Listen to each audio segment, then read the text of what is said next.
I'm Evan reporting for Action 8 News here in Waterloo, Ontario at Waterloo Public Square at the site of a No More Lockdowns protest.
We're expecting speakers MPP Randy Hillier from Kingston, Frontenac, Ontario, and Pastor Jacob Reaume, a pastor of Trinity Bible Chapel here in Waterloo, whose church has been shut down for holding church services during the pandemic by the provincial government. Will we throw all that sacrifice of toil, treasure, and tragedy of the greatest generation back into their dead faces as they roll over in their graves, as they see us meekly give up our way of life and our heritage to a bunch of unelected public health officials? All this is against Canadian law, international law, the Nuremberg Code, provincial laws, the Canadian Constitution, the Ontario Human Rights Board Code, and the Canadian Human Rights Code. Ultimately, this is all about the jab and vaccine passports. Next is a worldwide digital currency. And when you take away our cash, that's the end of our freedom. How many of you know that there's a plan for the pandemic in Ontario? Well, you know what? Doug Ford doesn't know, and neither do his advisors, because it's obvious he hasn't read it.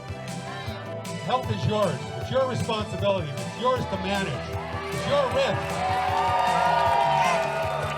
And anyone who relies on Ford and Trudeau to manage your health is a fool. What Ford has done with these outdoor activities is ridiculous. And what the FDA didn't tell you, and what the vaccine manufacturers didn't tell you, and what the New England Journal of Medicine that published the statistics didn't tell you, is that the absolute risk reduction of the vaccines is 0.7% for the Pfizer vaccine and 1.1% for the Moderna vaccine. They're useless. You don't have the information to make up your own mind. And that means you don't have informed consent. And if people are trying to mandate these vaccines without informed consent, they're breaking the law.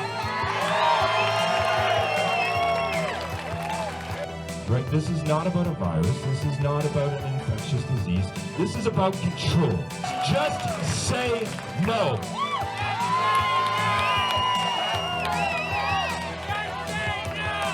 Just say no. Just say no. Just say no. Just say no. Our church right now is liable for upwards of $50 million in fines.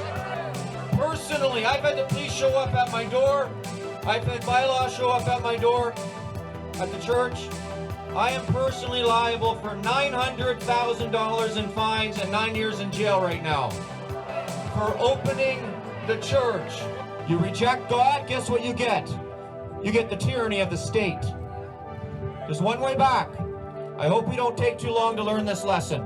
I hope we learn it quick. But if we keep waiting before we turn back to Christ, it's going to be a long, hard road for this country. It's not important what they tell you back. What's important is for you to tell them what you want. You want freedom. You want your Canada back. We are going to win this war, and we're going to win it by standing up and being free Canadians every day, everywhere, for all our children, for all our grandchildren, and for all time to come. Thank you very much.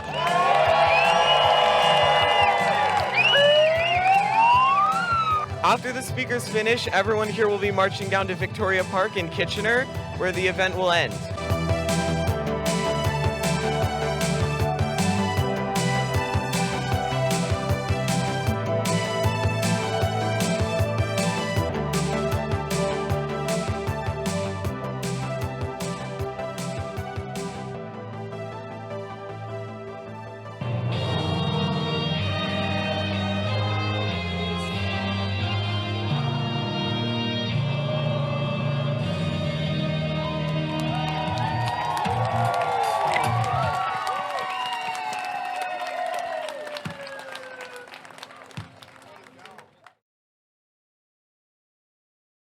Sunday, May 9th, 2021, in Waterloo, Ontario, Canada.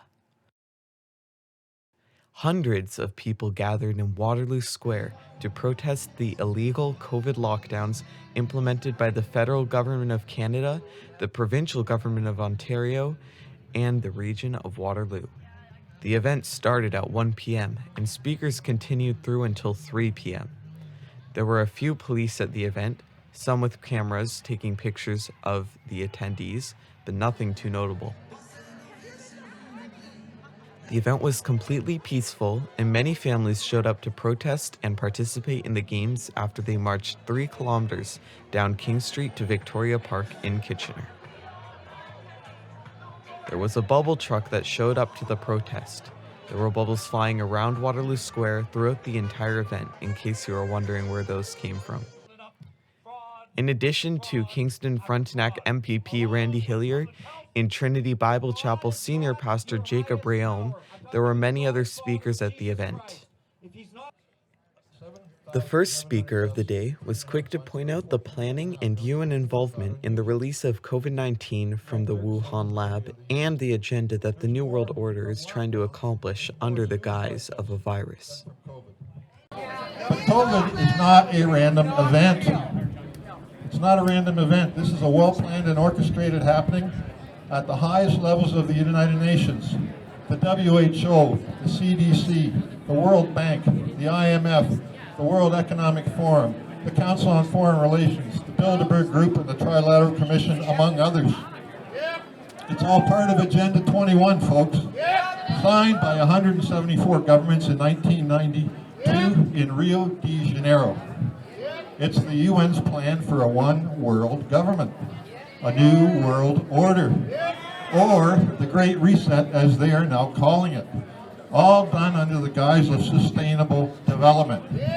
When you hear that word sustainable development, run, because it's bad for your freedom. Under this worldview, mankind is the enemy of the earth, and so eugenics and depopulation is the goal. Bill Gates is on TED Talks talking about, and I quote, through vaccines and birth control, we can perhaps eliminate 10 to 15% of the population. That's 1 billion people that they want to eliminate. Useless eaters, as they call them. This is all based and still based on completely inaccurate models and projections by the likes of Professor Neil Ferguson and Dr. Fauci. The predicted death rate at the beginning of COVID was 3.4% of those infected, or they were estimating 300 million deaths. The reality is that 0.1% of the infected, or 2.6 million deaths per year happen. And that's not unusual. The government says it's imposing restrictions on us to save the healthcare system from being overrun, from being overwhelmed. They don't care, they care about the healthcare system. They don't care about us. But it never happens. The expected surge never happens. The predicted surge never happens. The study shows surge never happens. They say they're on the brink of being overwhelmed, but it's always a month or two down the road. The hospitals are practically empty. The hospitalization rate for COVID is 1 to 5%. The ICUs are under capacity. Out of 2,300 beds in the province, out of 380 hospitals, the last estimate I had was 755 COVID patients. Only a quarter of the ICU beds are occupied by COVID patients. Don't let them indoctrinate us and our children to believe that freedom is slavery and slavery is freedom. That freedom is selfish and suffering is for the good of all. Don't buy the fear-mongering narrative. Throw away your masks, shake hands and hug each other, except if they're vaxxed. The second speaker, who ran multiple hospitals in Ontario, including Grand River Hospital just down the street from Waterloo Public Square, and a member of the pandemic planning force after SARS, pointed out how the approach taken by the Ford government completely violated the plan for pandemics in Ontario. He went into detail on everything that the Ford government did wrong and why it should have never happened. The plan had two objectives. Number one, to minimize, not eliminate, illness and disease. And presumably that's disease from everything. This idea of shutting down healthcare for 3 months is nothing short of criminal. That's ridiculous. Cancer alone kills more than COVID ever would or could. And guess what? We can treat it quite well if we get it early. So what went on there was ridiculous. The second objective was to maximize the functioning of society. We live in a highly integrated society. Let's take a quick example. The people in long-term care. Okay, first of all, we kicked out all the family and volunteers. Those are the people that advocated for those patients. Then we gave them very little resources, including personal protection. We scared the crap out of them every single day. We sent their kids home from school, and then we paid people to sit on their ass and do nothing. And we got a problem in long-term care. He has provided zero rationale. Zero. And on the other side, he has put people out of work. And he's not allowing people to get exercise and sun and fresh air. And think about it. If he can do that with zero rationale, what's to stop these politicians from doing anything? It's ridiculous. The third speaker, Dr. Ron, who is a PhD student at a local university, discussed the unhygienic reusal and constant wearing of masks, especially when you sneeze into them.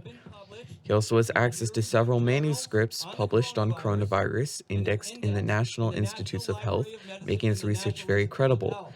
He used it to explain the inefficacy and danger of the COVID jabs, also called vaccines. So I'm one of the few people that has more to say than just opinions. I actually have research behind what I'm saying. So let's talk about the vaccines, since our Prime Minister dragged it up. I wrote an article talking about what's called the vaccine efficacy of the messenger RNA COVID-19 vaccines. Now, there are two messenger RNA vaccines, you know, the Pfizer vaccine, the Moderna vaccine. And the vaccine efficacy, you probably know, is around 95%. 95.1% for Pfizer, 94.1% for Moderna. What you don't know, and what the FDA didn't tell you, and what the vaccine manufacturers didn't tell you, and what the New England Journal of Medicine that published the statistics didn't tell you, is that the absolute risk reduction of the vaccines is 0.7% for the Pfizer vaccine and 1.1% for the Moderna vaccine. They're useless. Now, why didn't they tell you that? The FDA put out guidelines saying that when you communicate results from a trial to the public, you must tell them the relative risk reduction, which is the vaccine efficacy we all heard, and the absolute risk reduction. They haven't done that. Now, some people will say, well, you know, even just 1% is effective. Out of 1 million people, that's 10,000 people. Fine, then tell people it's only 1%. And then let them make up their own mind. He was a problem. Afterwards, Pastor Jacob Reaume spoke about what the state has done to his church and how it is unacceptable that the government has any control over what the church does. He also explained that the only way back to freedom is through Christ. When this virus first landed on our shore, I quoted a Bible verse to my church before we were forced to shut down.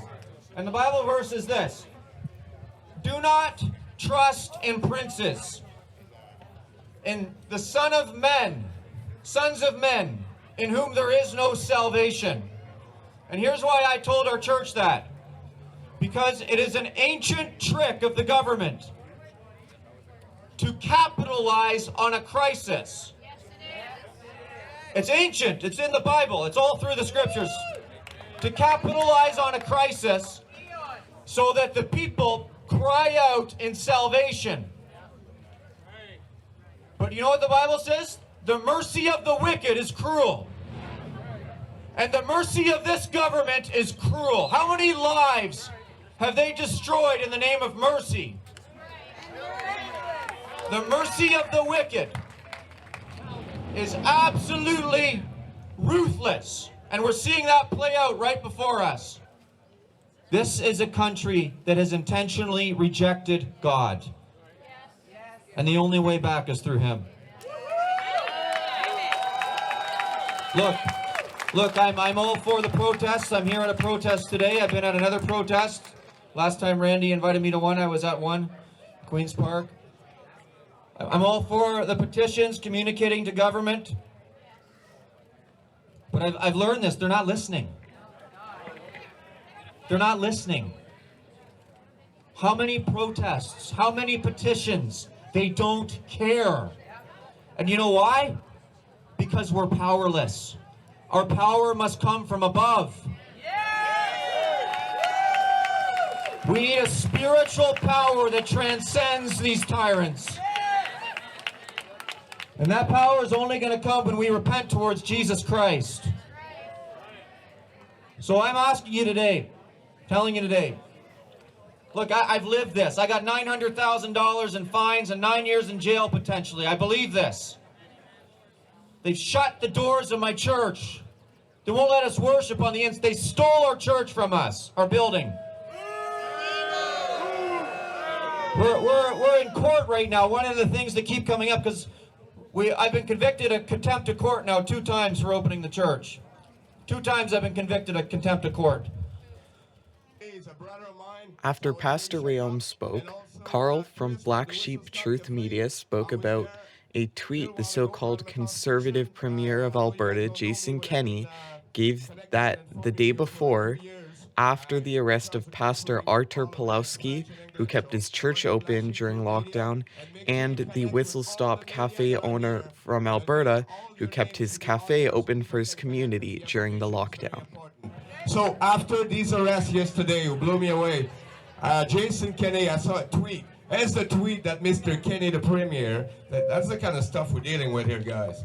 He said, today is an important commemoration of one of the greatest victories in the history of human freedom. The day when Canadian troops in Europe joined their allies in celebrating total victory with the complete surrender of the Nazi German regime. That was the tweet. Wow. Shame on Jason Kenney in Alberta. Then Jason, with No More Lockdowns Canada, spoke just before Randy Hillier came on. He talked about our veterans and all those who served in uniform and how they would be ashamed to see this in the country they fought for. He mentioned that Canadians are being too complicit. They need to take off the mask and stand up for their rights. So I stand here today with Mr. Hillier. I will not stop.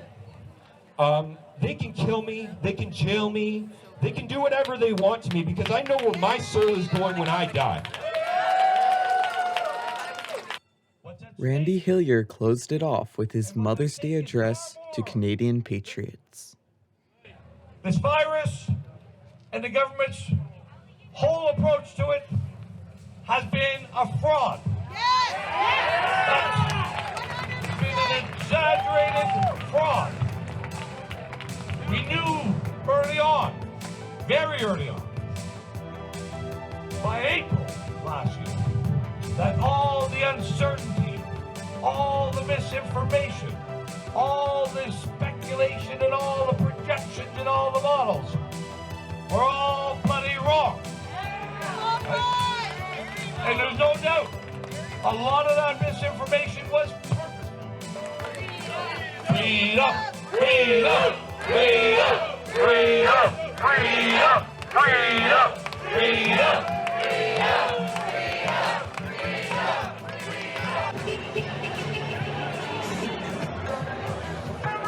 As you can see, throughout the event and the march, cars that were driving by were constantly honking their horns in support of the protesters.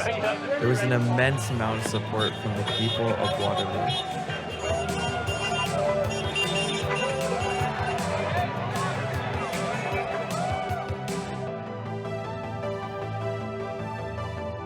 After Randy Hillier finished speaking, there was a quick Zumba warm-up for everyone, followed by the march down to Victoria Park. As you can see, many people participated in the march. Overall, it was a great event organized by No More Lockdowns Canada. You can find out more about them and their events at nomorelocdownscanada.ca. I'm Evan for Action 8 News. We'll see you next time.